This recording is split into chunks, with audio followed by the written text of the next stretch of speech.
네, 오늘도 돌아온 알아두면 쓸데없는 유니티 사전이고요. 오늘의 주제는 트랜스폼인데요. 트랜스폼은 모든 오브젝트에 다 있는 거잖아요. 그냥 라이트를 하나 만들어도 트랜스폼도 다 있고 게임 오브젝트 빈 거 하나 아니고, 근데 이게 사실 트랜스폼이라고 노출돼서 쓰고 있긴 한데 생각보다는 조금 복잡할 수가 있거든요, 내부는. 그래서 그런 부분에 대한 설명을 드릴 거고, 항상 최적화 팁이라든가 뭐 가이드 같은 거 보면 트랜스폼 뭐 하지 마라, 이건 해라, 저거 해라, 막 그런 내용들이 많아요. 근데 왜 그렇게 될 수밖에 없는지, 그런 거에 대한 좀 살짝의 이해 정도가 있으면 괜찮을 것 같아서 오늘 내용을 트랜스폼을 준비해봤습니다. 우리가 신을 봤을 때는 예를 들어서 게임 오브젝트가 있고 옆에 하이어라키 목록이 있고 우측에 인스펙터에 트랜스폼이 보이고 그러잖아요. 그리고 우리가 이 트랜스폼을 스크립트로 접근할 때는 예를 들어서 뭐 포지션을 움직인다. 그럼 트랜스폼 점 포지션은 뭐 블라블라블라 해가지고 코드를 그렇게 작성을 하죠. 이렇게 트랜스폼을 API로도 접근하고 그래요. 그래서 우리가 봤을 땐 트랜스폼이 하나인 것처럼 보이지만 사실 우리 눈에 보이는 트랜스폼을 처리하기 위해서는 여러 가지 세계가 존재합니다. 유니티 엔진 내부로요. 그 총 크게 세 가지로 나눌 수가 있을까요? 예전에도 몇 번 말씀드리긴 했지만 우리가 유저 스크립트를 작성하는 건 C샵이잖아요. 근데 이 C샵 API로 접근할 수 있는 트랜스폼 공간이 있고 게임 오브젝트 공간이 있고, 그리고 엔진 내부는 우리가 유저 스크립트가 작성된 건 C샵이긴 하지만 엔진 내부는 CPP로 되어 있습니다. C++로 되어 있는데 그 C++ 안에 있는 그 공간이 따로 있다는 개념으로 생각하시면 돼요. 그러니까 우리가 눈에 보이고 우리가 코드로 접근하는 건 C샵이긴 하지만 C샵 레이어에 게임 오브젝트 트랜스폼이 있고, 그리고 그 아래 그 하단의 엔진 내부에서 렌더링하고 뭐 여러 가지 처리를 하기 위해서 구성하는 엔진 내부의 공간이 따로 있다고 생각하시면 될 것 같아요. 그리고 또 우리가 피직스를 사용하잖아요. 예를 들어서 이 직소 오브젝트에 보면은 녹색 육각 모양이 있습니다. 그래서 이 녹색 육각은 콜라이더를 표시하는 거잖아요. 그럼 이게 물리 충돌을 하는 아이라고 볼 수가 있거든요. 이런 오브젝트 같은 경우는 물리 충돌을 하기 위한 그 물리 공간이 또 따로 있어요. 그래서 물리 공간 같은 경우는 우리가 2D 게임 같은 경우는 박스2D라는 엔진을 쓰고 엔비디아 피직스는 3D로 사용하고, 그렇게 2D용 물리 엔진하고 3D용 물리 엔진하고 따로 있습니다. 그래서 이 물리 엔진을 위해서 이 물리 엔진 내부에 또 물리 엔진을 위한 공간을 또 따로 필요하거든요. 그래서 우리가 게임 오브젝트를 하나 만들면은 C샵 명령의 정보가 또 필요하고, CPP의 이 엔진 내부에 있는 정보가 또 필요하고, 물리 공간이 따로 있고, 그런 식으로 존재한다고 보시면 돼요. 그래서 우리가 트랜스폼으로 하나 접근하게 되면은, 우리가 코드로 트랜스폼 접근하게 되면은 당연히 이 C샵 API를 통해서 사용하게 되면 엔진 내부에 있는 게임 오브젝트에도 영향을 미치고, 이 물리 공간에 있는 오브젝트에도 영향을 미치고, 그런 식으로 이 세 개가 서로 상호작용을 한다고 보시면 돼요. 그래서 트랜스폼 하나 움직이면은 여러 가지 기능들이 업데이트가 돼야 되고, 예를 들어서 CPP 엔진 내부에서 뭔가 정보가 바뀐다 그러면 우리 C샵 API 접근하기 위한 그 코드에도 반영이 되고, 그리고 우리가 만약에 트랜스폼을 건드린다 그러면 이 트랜스폼.translate 하게 되면은 트랜슬레이트도 보면 여러 가지 버전 있잖아요. 이런 식으로 오버로드가 돼가지고 트랜슬레이트도 보면 인자 하나짜리 아니면 인자 3개짜리, 인자 여러 개짜리가 있습니다. 그래서 이런 함수들이 어떻게 구성이 되는지 다 보실 수가 있어요. GitHub에서 우리 유니티 소스 코드 엔진 내부 코드 말고요, C샵 영역에 있는 코드는 노출이 되어 있습니다. 정보를 찾아보실 수가 있고요.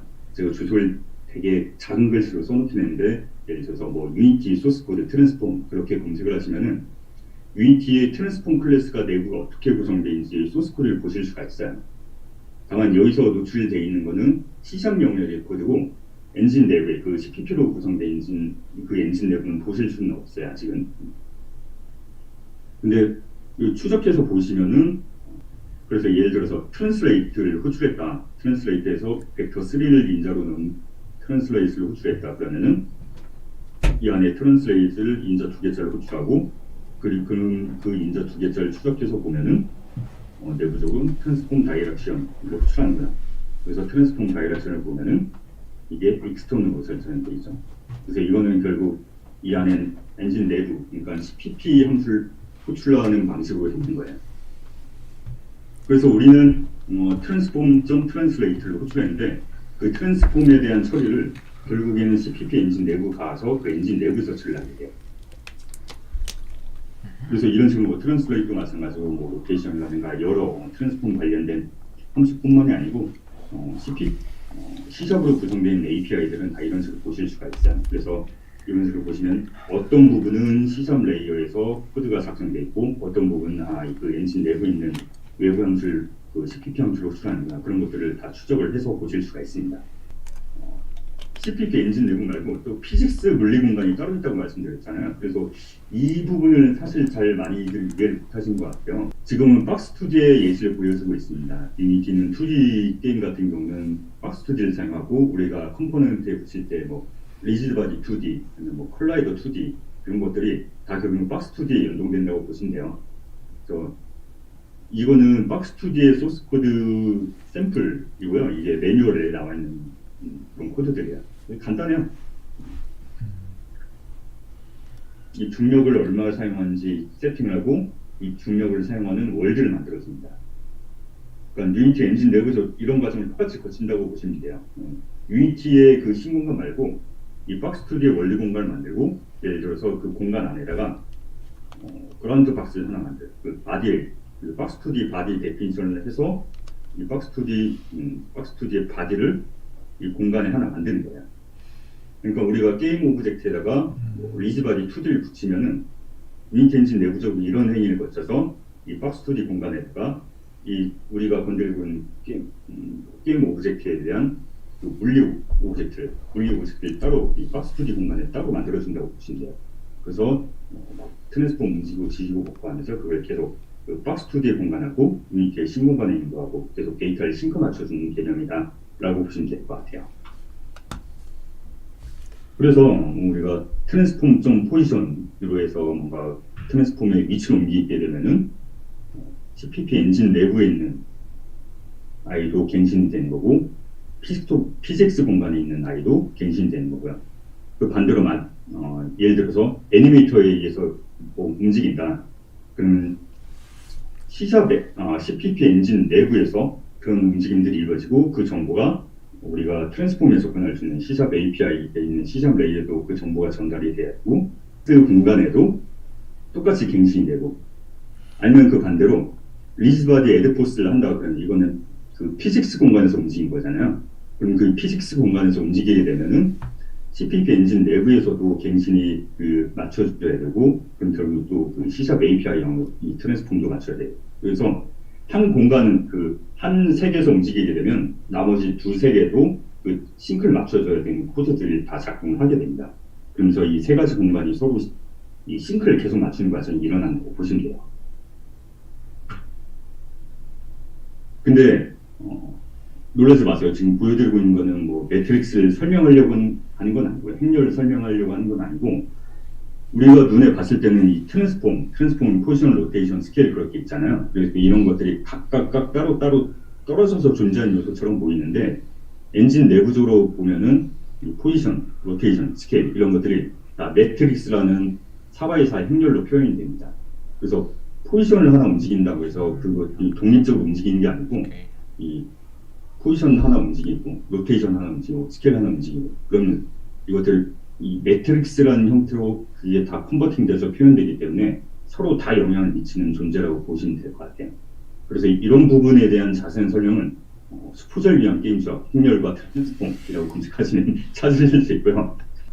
솔직히 이게 뷰가 너무 안 나와서 흥미가 떨어져서 요즘 안 찍고 있긴 한데, 이런 것들이 뷰가 잘 나오면 다시 시리즈를 연재할 수가 있으니까 많은 관심과 응원 부탁합니다. 네. 스포자가 별로 없나 봐요. 결론 제가 말씀드리려고 하는 거는 이 매트릭스라는 형태로 존재하는 거기 때문에 내부 데이터는 결국에는, 그래서 우리가 포지션을 바꾸고 로테이션을 바꾸고 하게 되면 이런 것들을 연산을 두 번 하게 되는 거예요. 우리가 보통 포지션 바꾸고 로테이션 바꾸고 할 때는 위에 있는 코드처럼 많이 사용하잖아요. 포지션은 어떻게 하고 로테이션 어떻게 하고 이렇게 되면 내부적으로는 행렬 2번 갱신하게 되는 거예요.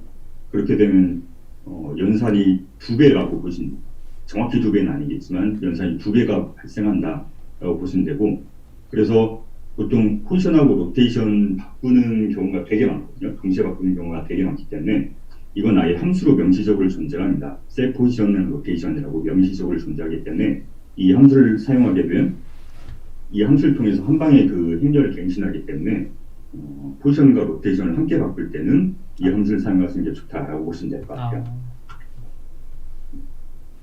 그리고 만약에 우리가 코드를 작성하다 보면 최대한 뭐 코드를 나누고 뭐 가독성 높이가 아닌 모듈화하거나 뭐 그런 여러 가지 용도로 많은 시스템에서 트랜스폼을 업데이트하는 식으로 처리를 하거든요.